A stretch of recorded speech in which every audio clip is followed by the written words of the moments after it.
So good evening, everyone. Welcome once again to another project webinar on behalf of a raise that's currently live on the Leo crowdfunding platform. So delighted tonight to be hosting the Central Point at Bastion project in Liverpool. So first of all, let me welcome David Munday from Elevace. How are you? Very good, thank you. How are you? Absolutely fantastic. And also our investor portfolio manager at Leo crowdfunding, Sophie Lowther. How are you? Hi, I'm good, thank you. Are you? Yeah, very well indeed. Thank you. Thank you for joining us. Good. Thank you. So you'll obviously look after the Q&A for us, making sure any questions come in, you keep an eye on those, and then we'll I will. deal with them in due course. So you were just saying, Dave, that like the last time we did a project webinar, there were 4 people on the call called David. Yeah, remember it vividly with the confusion at the Q&A section of what question was aimed at which Dave. So it's quite nice when it's just me and you. If we can't figure out, there's no hope. Yeah, we're definitely struggling. So the pressure's on Sophie to correctly call us which one she wants if she's asking questions. So no pressure. We'll do the last names. Yeah, but there you are. That's yes. Or initials. Exactly. Yeah, that's the way to do it. Okay, listen, let's get straight into it. Again, can I thank everyone for joining us tonight. Appreciate probably a nice sunny night where probably most people are. You're probably either sitting outside in the sun with your earphones in, or maybe you are inside trying to get a bit of shade. No doubt very warm. So thank you for joining us. Just to kick off the context of this is a financial promotion. This is a webinar promoting a live investment opportunity currently on our equity property crowdfunding platform. And just in case there's anyone sort of new on or first time having a look at this type of webinar via platform, it is important that I do highlight the compliance and regulatory context of this webinar tonight. So you can see here a picture of our website. You can see this risk warning along the top in the yellow band. The Financial Conduct Authority have very clear regulations around how investments are promoted, and there's a very clear risk warning that people should not invest unless prepared to lose the money they invested. This is a high risk investment opportunity, and you're unlikely to be protected if something does go wrong, and there is a take 2 minutes to learn more. So this is equity investment. This is not a loan investment where there is security, but with that goes the opportunity to have potentially higher returns for the investment. So we'll obviously talk a little bit about how the investment opportunity is structured later on. So you can see there any questions on that on the screen, by all means reach out to Sophie as our investment portfolio manager, and she'll be happy to discuss that. But as you can see there, we are an appointed representative of Sharon Limited, which is authorized and regulated by the Financial Conduct Authority. Pitches for investment are not offered to the public, and investments can only be made by registered investors on the basis of information provided by Leo crowdfunding. So that kicks us off. So quick introduction. This is a raise that is on our platform currently. It's actually already reached its minimum target. So in that sense, it's already a successful raise, and we're moving now to close the raise. It'll be closing tomorrow evening at 12 o'clock. So Dave, we were just talking back and forward, and there was more questions coming in, inquiries coming from people asking about it. We thought we'd put another one of these webinars on just to give people who have been looking at it, and some have invested maybe some money, considering putting in more money. Others are just considering whether to invest or not. And we said, you know what, let's spend an hour tonight and put this on and just give everyone an opportunity to ask any questions they want. Is that right, Dave? Absolutely. We've had quite a few inquiries coming in, both directly into NTEGRITAS as well as you guys over at Leo for the product. So I thought it'd be really good to get on and talk to you. We go through the product out there, and the clients have the opportunity to ask us any questions and any concerns they may have, that we can go through with them sort of in a more visual manner. Yeah. So just by way of summary, in case some people are on sort of new for the first time looking at this, this is a project to deliver 69 residential apartments over 7 floors near Liverpool city centre. The GDV, of the project is 7.7 million, and the max raise amount on this tranche is 250,000. The minimum was 100,000, which we've now surpassed, and we've gone beyond that. The minimum investment amount is £500 So that's the smallest amount of investment. The projected return you can see there is 19% per annum, and it's a 2-year project is what this is geared to be. So Dave, I'll hand over to you in terms of NTEGRITAS being the developer, and I know you work closely with them as a sister company. Over to you. Brilliant. Thank you very much. So welcome everybody, and thank you for taking your time to spend it with us this evening.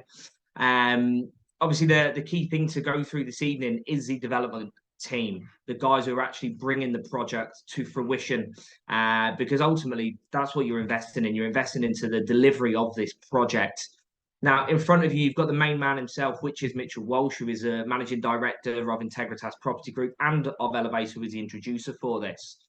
Mitchell's done the last 10 years in property investment, started initially over in Dubai before working away into the UK market and setting up Elevate initially as a multi-developer investment agency, and then stepping into development himself. He's done that really on the basis of he's seen developers previously, they've seen what they've delivered, and he wanted to deliver something different. He wanted to be that developer that delivered on his promises to give back to the local city.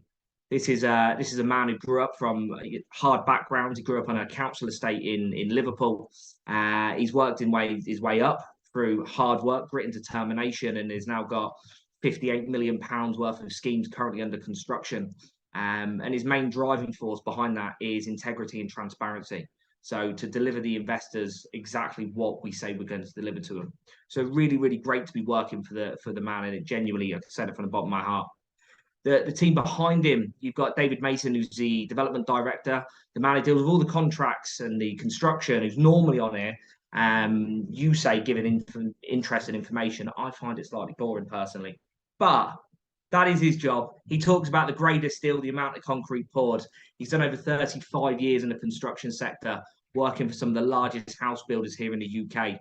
Absolute asset to have to the team, and his delivery and his recruitment ability in expanding that team is paramount. Adam Ross, obviously the sales director on behalf of NTEGRITAS, it's his job to work alongside us here at Elevate, but also an external agency network in order to sell these properties prior to the completion. So one of the key things that no doubt me and Dave will touch on later in this is these apartments are pre-sold. So we sell them fractionally prior to the completion of the project. Like I said, no doubt me and Dave will touch on that in a little bit more depth and give you a little bit of peace of mind why that's a positive to you as an investor. If we don't mind moving to the next one, Dave, we've got a couple of more guys just to go through. We've got on the left-hand side is Rue Nathu. Rue came on originally as an investor, actually, through Elevate.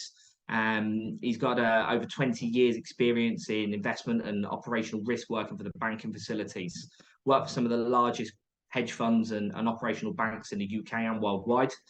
He came on in order to sort of help guide Mitchell in terms of which of these projects are the best to take on, do the financial stack up and help him alongside. And obviously you've got Ben, who's our senior quantity surveyor and fellow scouser on the team for Mitchell.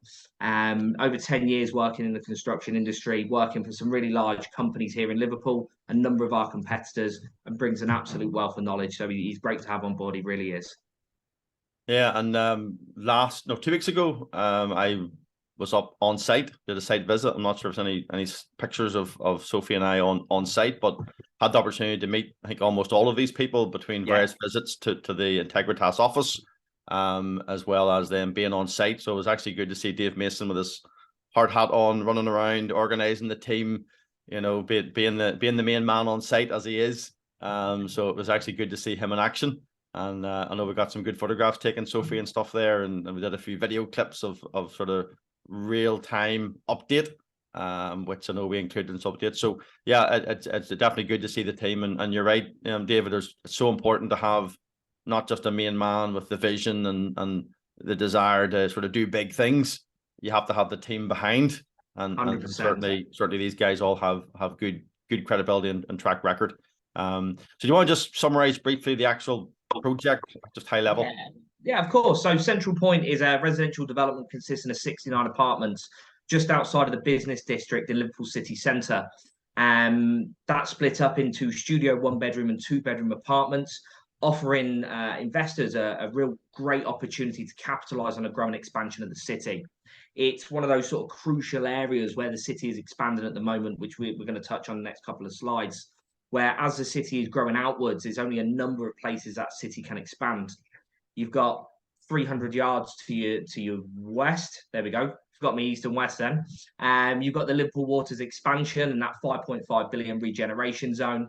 And then about 100 yards directly south, you've got that thriving business district in the city. So, you know, when we're working with property and you hear the phrase all over again, it's location, location, location. And that's exactly what this scheme is, perfectly located in order to maximize really its rentability and saleability. Scheme itself, really profitable. We've got a GDV on this of just over 7.7 million, with the construction due to complete at the end of next year, so Q4 of 2024. Brilliant. Okay. What I'm going to try and do is jump out here. We've got a short drone footage just so people can understand exactly where the project is currently.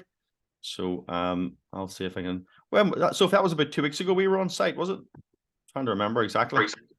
Yeah, it was about 2 weeks ago, I think. Yeah, I'd say like 2 weeks ago on Friday. That sounds about right. And it was actually a very sunny day as well then. It's been good weather ever since. Yeah, it has. It's been nice. Or maybe I just brought the good weather over to Liverpool, maybe for the trip. Yeah. Maybe. Highly possible. Okay, so I'll play this, Dave, and you can, if you want to point anything out, feel free, or we'll just let it run through. Of course. So I'll probably talk to you while we're actually got the drone footage playing so you can sort of see it in real time. So what you've got there is our construction team pouring the concrete pad foundation of the development. Great bit of work. I think I couldn't even guess the amount of tonnage of concrete that's physically gone into that floor. Obviously, all the foundations were piled, rebarred, and supported 22 meters down. And then obviously the pad foundation, which forms the ground two floors, which is concrete frame before the SFS steel comes in to form the rest of the development. And just a bit outrounded, it's mainly built up in terms of an area. It's what's nearby in terms of actual location. Yeah, well, you're part of the regeneration. So there's a number of schemes in that area which are being regenerated by ourselves and also by neighbouring developers who are buying up the land here in Liverpool. For people who don't know, Liverpool is one of the sort of big powerhouses in the Northern Powerhouse. Its economic output is ginormous. And that's why so many private developers are sort of going into the city and redeveloping it in order to really fit the demand that's there from the rental sector. So where the city has expanded already, it sort of hit its peak and can only really expand to the north of the city, which historically was quite industrial. It's where you'd see, you know, the old commercial units, the old warehouses. A lot of these are being torn down and being rebuilt in order to supply that demand for the city. Obviously, you've got the Liverpool Waters regeneration, which is 5.5 billion in total, producing over 360,000 square meters of grade A commercial space. You've got the Everton Football Stadium, which seating capacity of 56,000. In terms of concerts from a short-term perspective, in excess of 80. So there's a huge footfall in this growing area at the moment. Obviously, one of the stats you've got on the screen in front of you is the total regeneration. So when you hear about Liverpool, the big one that everyone talks about is Liverpool Waters. What we have to remember is there's over £15 billion worth of regeneration going into Liverpool as a city, which is huge. It makes it one of the largest regenerated areas in the UK at the moment. Obviously, from an investment perspective, any area which is being regenerated results in profitability, which is ultimately why we build into these areas. Rental market growth over the next 4 years, 14.8%, which is massively above the UK average. And with the population size of over £500,000, 500,000 in population, it's an ever-growing expansion on the city. So it really, really is crucial that we provide these houses in these areas because the demand is so high, we're just trying to fit that supply in. So then in terms of key areas then, obviously for anyone who knows Liverpool will know some of these key points, but for those that maybe don't, just maybe explain main transport links, maybe some of the key places of interest, because obviously a lot of tourism comes to Liverpool. So maybe just highlight a couple of those. Yeah, absolutely. So we'll have a map on the next slide, which makes it a little bit more visual for everybody to see. But a couple of the key points to look at is one of the universities in the city. And there's over 5 universities in the city, one of the largest being John Moores University, which brings both the UK student market, but also a large population from international students into the city. You've got the Cavern Club, obviously the home of the Beatles. If none of you have ever been to the Cavern Club, go. It is incredible. An experience that you will not forget. I promise you that. I did it with my wife only a couple of weeks ago for the first time, and I was breathtaken by it. So it was really, really incredible. You've got the regeneration of Liverpool One shopping district, which at the time was the largest outdoors shopping centre in Europe. It's home to the flagship for flannels, the new flagship for Tessuti. So all of those high-end brands that are coming to the city and driving the tourism even more. Obviously, you're home to what we've referred to as the Echo Arena, but for people who aren't from Liverpool, will know it as the M&S Arena, which is where you have all of the boxing events. Obviously, Liverpool is a boxing city, home to the likes of Tony Bellew, Jazza Dickens, world champions. And a lot of the boxing events are taking place in the Echo Arena or the M&S Bank Arena, whichever you want to refer to it as. If we flick to the next slide, Dave, it shows it in a little bit more light, which is really, really interesting to see. So apologies because I am colourblind, so if I get the colours wrong, Sophie, you're going to have to correct me. But where you've got this reddish orange on the left-hand side, that is the Liverpool Waters regeneration scheme. So 2.7 kilometres running directly up to the north of the city, regenerating all of the docks, home to the Everton Stadium, and as we touched on, all of the Grade A commercial space. Slightly down in the goldy colour is what we've got, sort of the L2 postcode. Now that is home to the business district, but also the world famous Royal Albert Dock, which is obviously where you've got the Tate Museum, got the home of the Beatles, fabulous bars and restaurants. And then where you're looking at sort of number 5, that is your shopping area of the city. One of the things to point out to people who've never been to Liverpool is how small Liverpool actually is. You can walk from Central Point, where it's pointed at the map, to the Royal Albert Dock, which is about number 9 on that map, in about 15 minutes. And it really is that close to walk between the city. I mean, I did it with you, Dave, a couple of weeks ago when we went round in the car and we did the whole lap of the city in maybe 10 minutes. Mm-hmm. Yep. And you can see, from doing that and the size of it with a population that large, the demand for the housing is absolutely through the roof at the moment. Brilliant. Okay.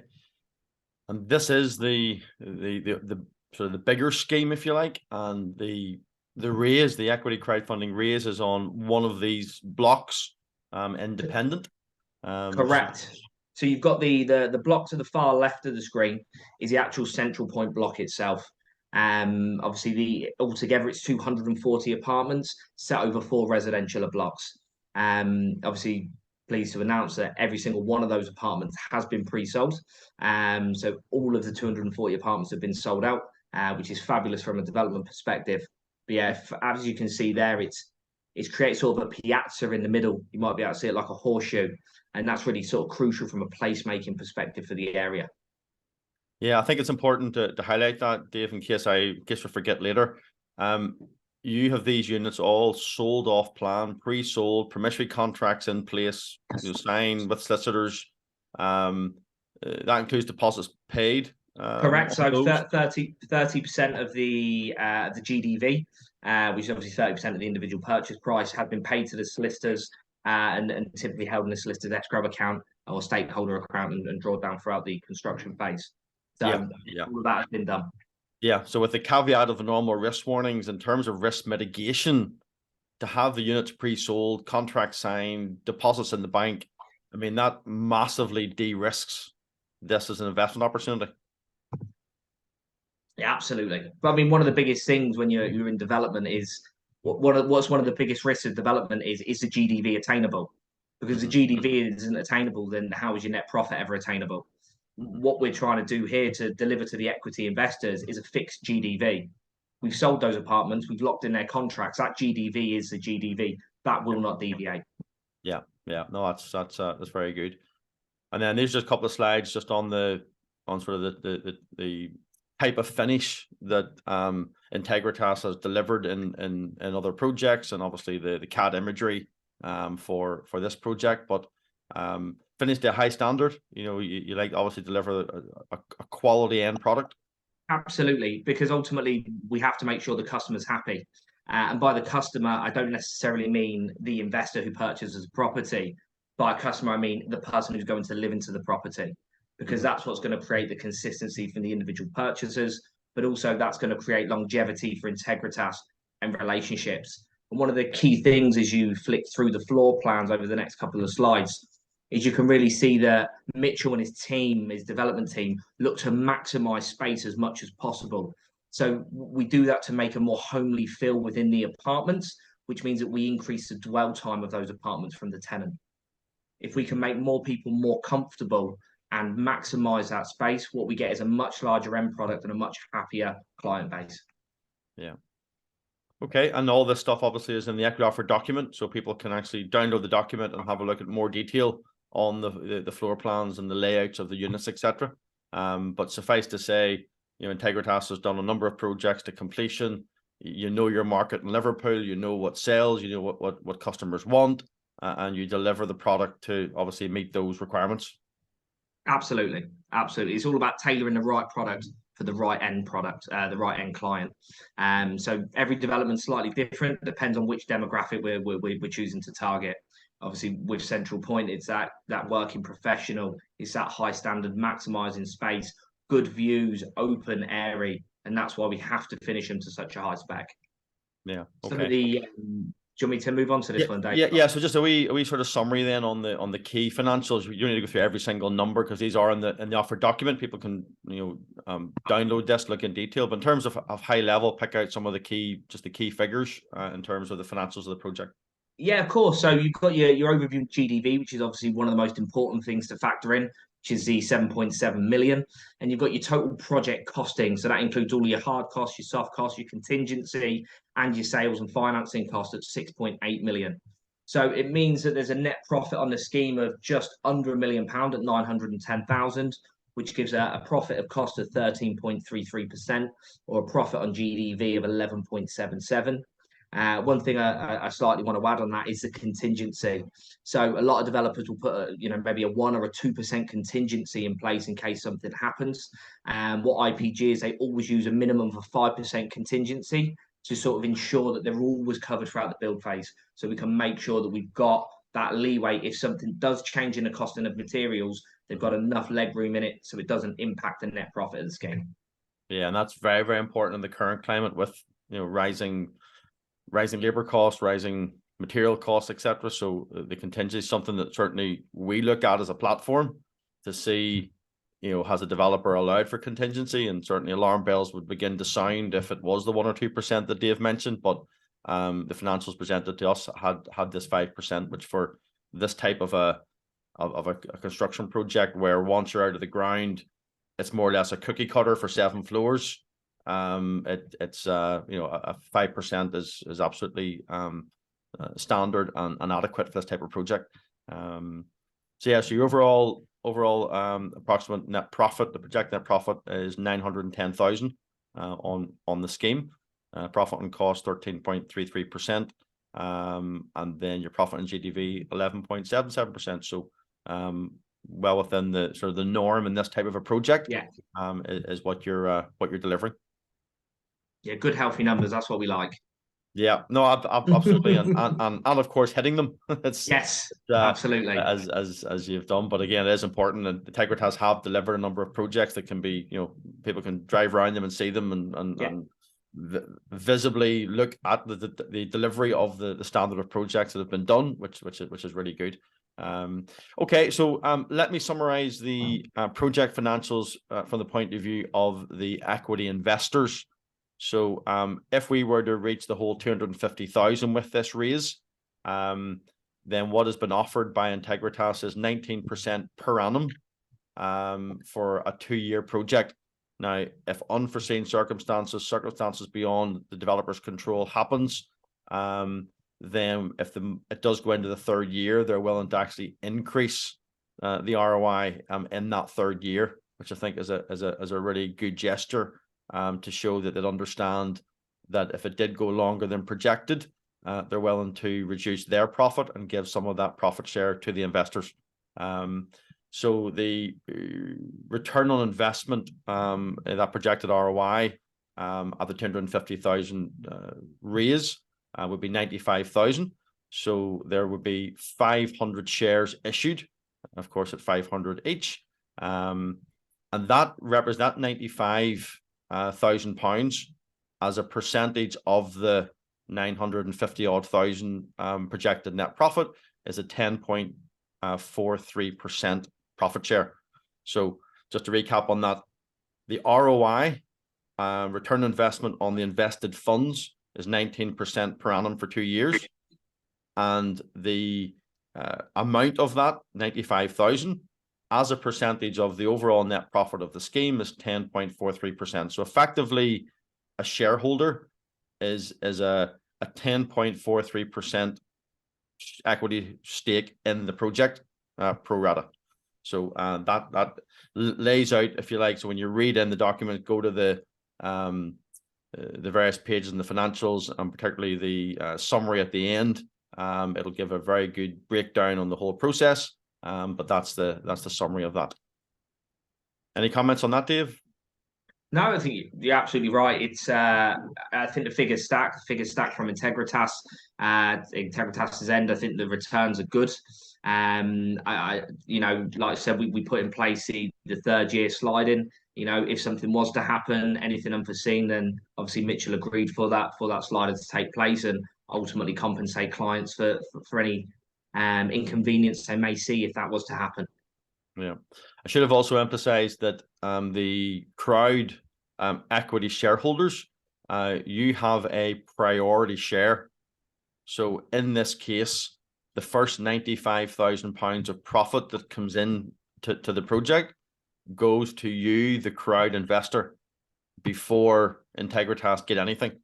So another way of hearing that is the projected net profit of 900 odd thousand has to come all the way down to 95,000 for you, the investors, not to get your projected ROI. I think that's a good way of hearing it. That you have the priority. So a good friend of mine, John Corey, refers it sometimes like a banquet. If you're inviting all your friends around for food and you're the host, well, you don't rush to the front of the queue and fill your plate. You let the guests go first, and when they've had what they want, then you obviously go and have the rest. So that's a good analogy. The crowd investors or the guests, they go first, they get fed first, and then the principal project fundraiser gets their profit after that. So in terms of the exit options, again, you have covered that, but I think it's worth just maybe going through that again just briefly, Dave, because it's so important. I think it's crucial to the risk mitigation of this investment. Of course. So all of the apartments are sold off plan, so we sell them prior to the completion. Every single one of those apartments has been reserved and has exchanged contracts, which means of the 69 apartments, we have 69 investors all waiting with their funds sat there ready. And just prior to completion, what they'll do is they'll be required to pay their completion deposit, which will be the remaining 70%, either via lending for buy-to-let mortgages or via cash deposits, whichever their avenue is. It's at that point that the scheme will physically complete, and at which case everybody gets to exit from the investment. Obviously, one of the things to touch on when we're dealing with off-plan developments is the hardest bit is to sell the actual apartments themselves. All of that has been done prior to the equity coming to the table for you investors. So any sort of risk from that respect has been removed. Brilliant. Okay. And in terms of project risk factors, obviously the planning conditions have all been discharged. Obviously the planning contributions, section 106, etc., the contingency we've covered. So again, that stuff is all in the equity offer document, which you can read more detail about. In terms of conflict of interest, let me just sort of explain, just so people are clear if they're hearing different companies mentioned. So Lear Crowdfunding, obviously we're hosting the webinar tonight as the property equity crowdfunding platform.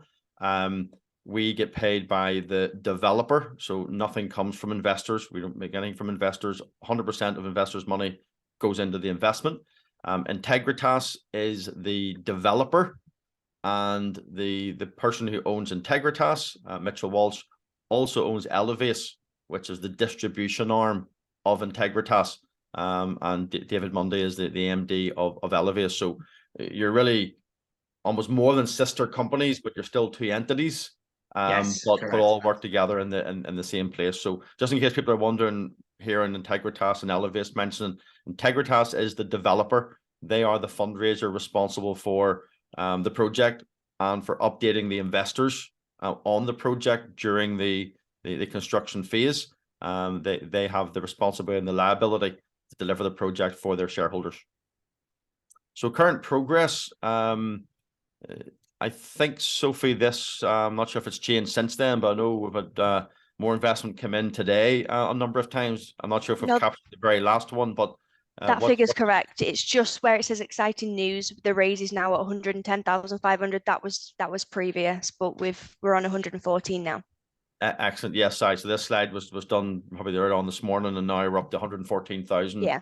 And that's actually 36 different investors, which I think is important to note. This is one of the benefits of crowdfunding, is that you've got multiple people looking at the project, and some choose to invest smaller amounts, some choose to invest bigger amounts. I think with some 25, 30K investors in that group, and then lots at 5, 10, 15K type investors. So crowdfunding allows different types of investors, different types of profiles, different types of attitude to risk, to invest an amount that's suitable for them. And that's one of the things I love about crowdfunding. It offers opportunity for different types of investors. So I'm really delighted that this is another successful raise in terms of reaching our minimum. And this is going to close tomorrow at 12 o'clock, which means then the shareholder agreement gets sent out for review and approval.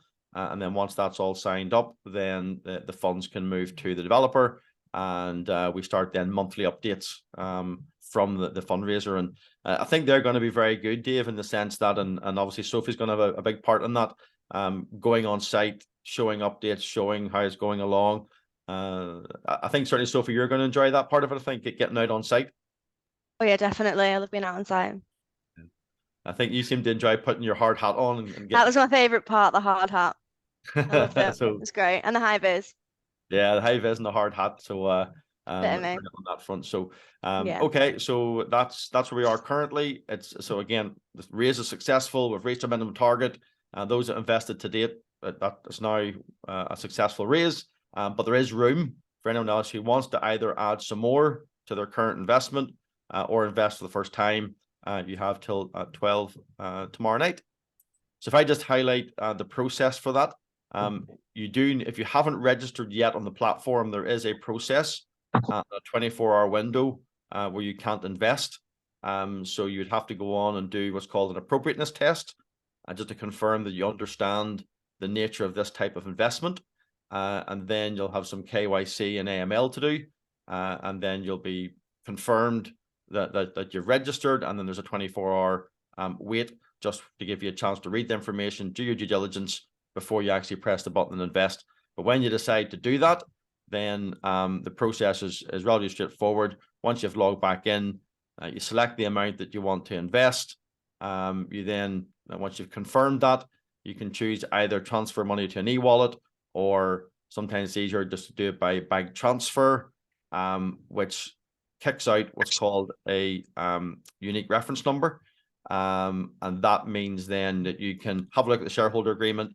When you're happy, press the button on the shareholder agreement and then transfer your funds.